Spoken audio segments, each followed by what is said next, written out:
What's up, everybody? It's your boy Brandon Blakeney, aka Brandon Lee TV. Kick back, relax, and come take a ride with me. So I need to know straight up, what the hell did Todd Gurley do to this man Melvin Gordon?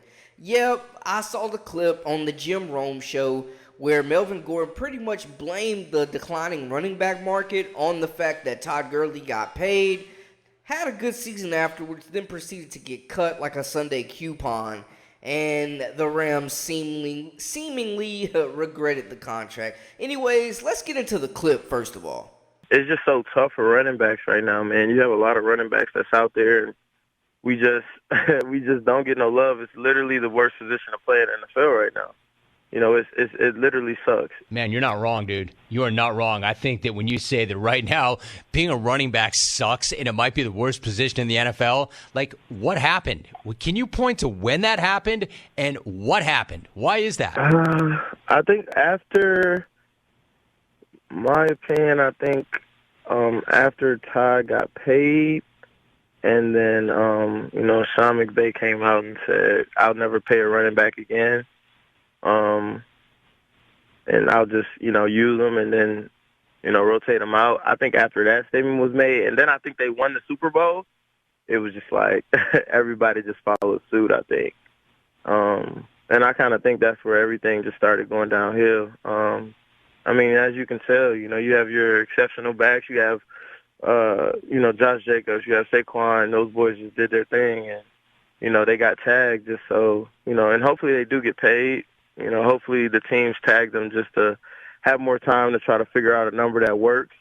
You'd like to think that they didn't tag them just to keep the number down, but, I even heard comments about, wanting Joe Mixon to take a cut, and it's just like those are the top backs right now. You are now locked into the Live with Brandon Blakeney podcast.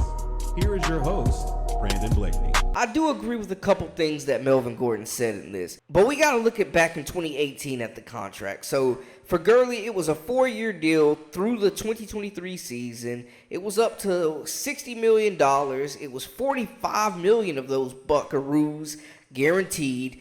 It was a 4-year deal, like we mentioned, and that was after he spearheaded that offense and they won the NFC West title in Sean McVay's first year as head coach.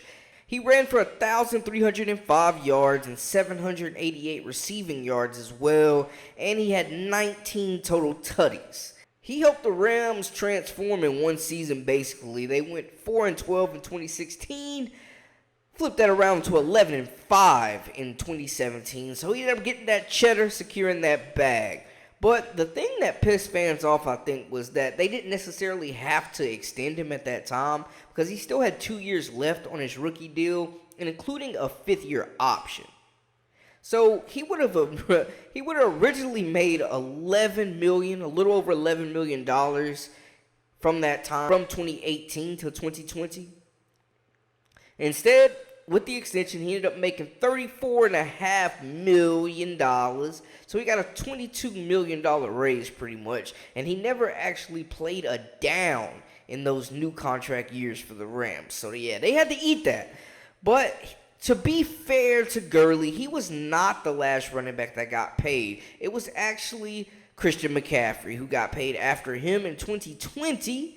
The Panthers threw him that bag, $64 million over a 4-year deal, and that ended up not really panning out well. He was banged up, injured a lot. The Panthers was mad smelly on the field, and they ended up trading him to the 49ers, where he rejuvenated his career, looked exceptional in that Shanahan offense. The 49ers ended up going to the NFC Championship game, and Christian McCaffrey walks into 2023 strutting as one of the most crucial position players on any roster in the entire league. And now we're looking at the situation with Josh Jacobs and Saquon Barkley, who were already established stars forced to take a tag. Saquon Barkley once in a generation. What I will say about the running back market and the value of it, what do you think is going to happen? They tagged the top 3 guys. We didn't even get a chance to hit the open market. So when we don't get a chance to hit the open market, it hurts a guy like Miles. It hurts all those other guys. They put the cap at 10. And then when they have the tag, they have all the leverage. And that's the reality. Josh Jacobs just led the league in rushing. Dude is like 23, 24. Pay him his bread. It's getting disrespectful at this point. Pay that man. On top of that, Tony Pollard got hit with the tag. And we don't know what's going to happen with Zeke Elliott. He's definitely not getting the bread that he would have once gotten. So all these guys are in a tough boat right now as the running back market value has plummeted. It's getting nasty out there. Something else that I agree with that Josh Gordon mentioned is that it's the worst position to play right now. And truly, it is. It's probably the most undervalued position in all of professional sports, where you got some of the most talented, most skilled, most actively used guys in the offense, and they're not getting paid like it. It's mad disrespectful, especially for a guy like Dalvin Cook right now, who had 4 straight seasons of 1,100-plus yards. And now, after being cut like a Sunday coupon from the Minnesota Vikings and being replaced by Ryan Madison, no disrespect to Madison, covered them in North Dakota, it was great. He's a solid running back. He's not Dalvin Cook. Saquon Barkley's, Dalvin Cook's, they're not just growing up on trees. Look at this man. First of all, Dalvin Cook was going crazy, bananas, man. Like, somebody needs to go pay that man. It's getting disrespectful. And if a top free agent who's still on the right side of 30 can't get paid, where does that leave the rest of the league? Especially guys like Melvin Gordon past their prime, still looking for an opportunity and fair payment. Dudes is getting paid veteran minimums. Guys like Austin Eckler, Najee Harris, like, come on, bro. They getting NBA vet minimum money. Like, it's disrespectful. Y'all just saw what Austin Eckler did, man.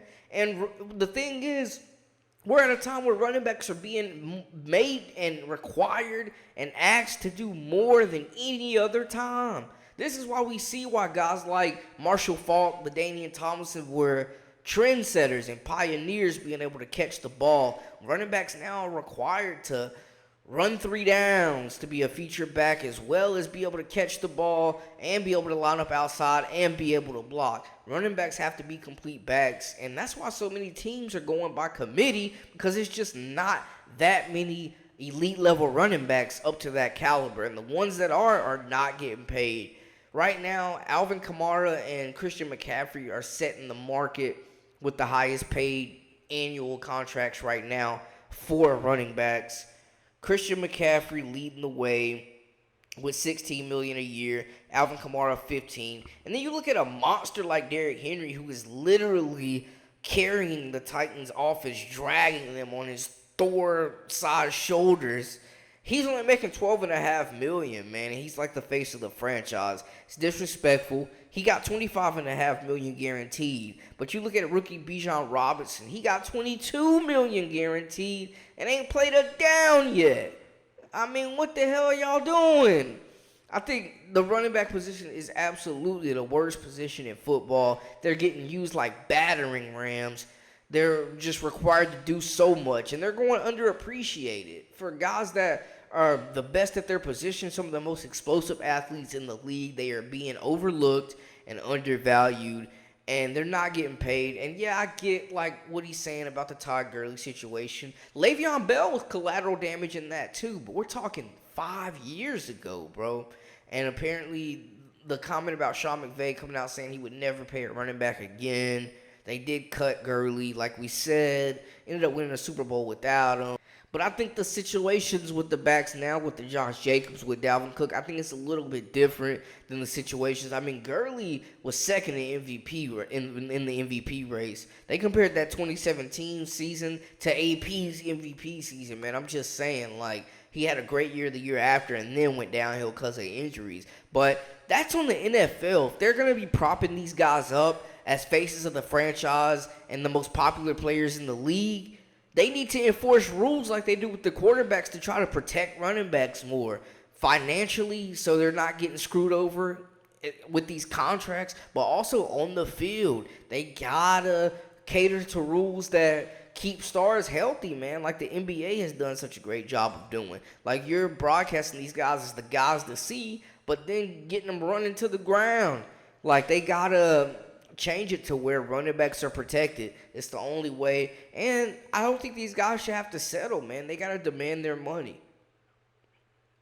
They got to demand it because they're deserving. They're getting used like battering rams. They run them into the ground, and then they get rid of them for a younger model. It's disrespectful, man, and it feels like they are the most undervalued position. Like, you don't want your kid playing running back right now because they're getting the daylights run out of them and getting paid not too much. Now, I understand $16 million to Total Rock is crazy money for somebody that's not a millionaire, but we're looking at the market value of what professional athletes are doing and workload compared to what quarterbacks and now what these crazy wide receiver contracts are looking like.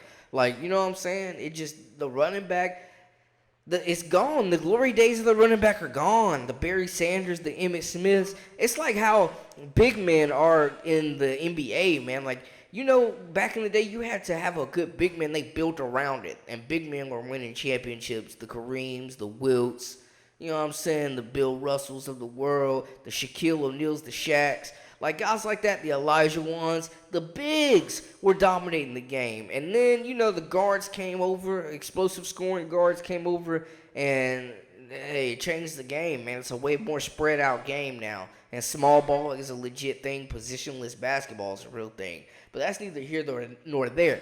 The running back used to be like that, where the teams were building around guys like Jim Brown and the Barry Sanders of the world and the Gale Sayers. Like, guys were building the franchise around the cornerstone, which was the running back. You used to have a great running back, the Emmitt Smiths. You used to have a great running back, the Bo Jacksons. Like, you used to have a great running back, and now that we're such a pass first, pass heavy, showtime, get it down the field, big play action league right now where the quarterbacks are getting all the bread.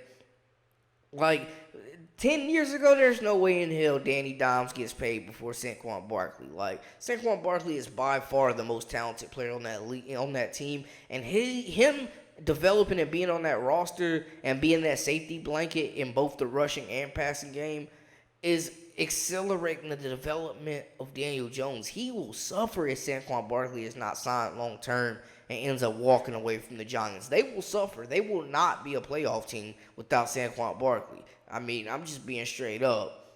So, just seeing how everything's being done. And we've seen teams in the past, like the Patriots, use running back by committee, and other teams as well that don't really feature a whole lot of feature backs other than when they had Corey Dillon. But they had some solid running backs, Sonny Michel, and the kid they got now, Ramondre Stevenson's pretty good. Like, they've had solid backs come through, but they've done that committee. And it seems like the league has adopted that as a whole, but there's certain guys that are worth it that you can't overlook that are elite at their position, just like every other position, man. I mean, it's crazy. We're at a spot now where left tackles and defensive tackles are valued more. Like, offensive and defensive linemen, pass rushers are being more valued than running backs, man. It's just the league. That's the impact of the change of the game from the three-pointer in the NBA to the long ball in the NFL.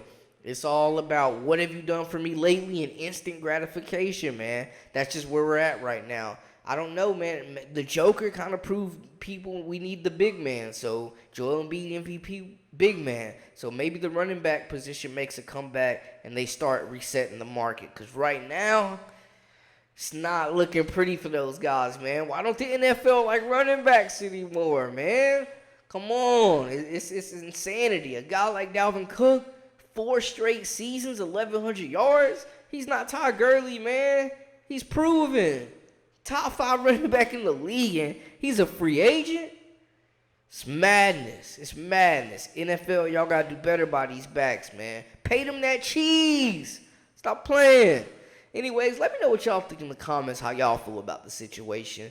Do y'all agree with Melvin Gordon? I think he made some good points, and I do agree. He's got some tread left on the tires, man. I think he'll find a landing spot somewhere, but I do agree with some of the stuff he was saying. I don't think it was all on Todd Gurley, though. It was some other backs that got paid, and it was some other disappointments, and it was some other situations that worked out for the good and for the bad. You know, it just depends on a case-by-case scenario. But y'all holler at your boy. Let me know what y'all think in the comments. And who the hell is going to sign Dalvin Cook? Let me know. Let me know. Holler at your boy. I'm Brandon Blakeney, a.k.a. Brandon Lee TV. Make sure you hit that subscribe button for all the latest and the greatest. That's a wrap for us. Until next time, we out.